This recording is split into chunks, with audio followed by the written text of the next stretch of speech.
लाल सुहानरा park से 15 kilometre घने जंगल का सफर तय करने के बाद देखने को मिलता है एक खूबसूरत मंजर जिसे कहते हैं विस्परिंग हिल रेस्ट हाउस।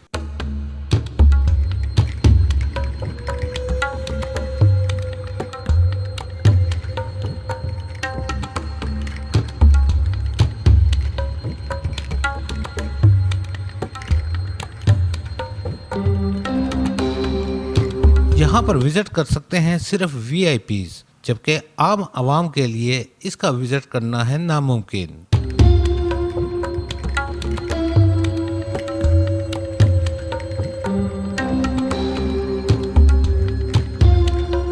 रेस्ट हाउस में आने वाले वीआईपीज़ के लिए खूबसूरत बेडरूम और रिजॉर्ट्स भी बनाए गए हैं जिनमें सजाया गया है खूबसूरत फर्नीचर। विस्परिंग हिल में बनी खूबसूरत झील और तैरती हुई शाही कश्ती कुदरती हुस्न का अक्स पेश करती नजर हम लाहौर से आए हैं और स्पेशली जो है यहाँ पर एक टूर किया और टूर के साथ जो खूबसूरती यहाँ पर नेशनल पार्क में आके देखा, जो सुकून मिला, जो कुदरत के हुस्न के रंग मिले, शायद कि ये हमें लाहौर से देखने को नसीब नहीं होते।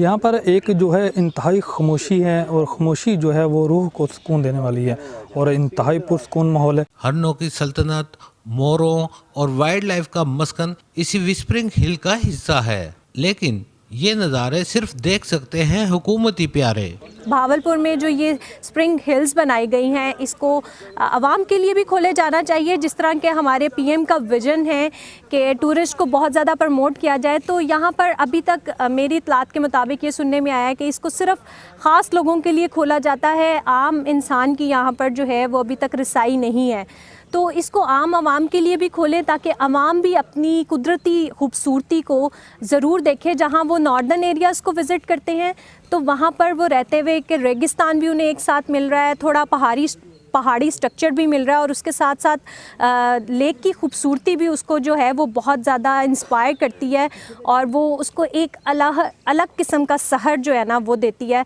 जो कि बहुत अच्छी बात। 1958 में महकमा नहार से महकमा जंगलात में तब्दील होने वाले इस रेस्ट हाउस पर हर माह 2 लाख रुपए से ज़ायद अखराजात सरकारी फंड से इस्तेमाल किए जाते हैं। हुकूमत इस तफरीही मुकाम को आम आवाम के लिए खोल दे तो सैर व सियाहत के फ़रोग के साथ साथ सरकारी ख़जाने में आमदन का ज़रिया भी बनेगा। कैमरा टीम के साथ अली रज़ा, 7 न्यूज़, बहावलपुर।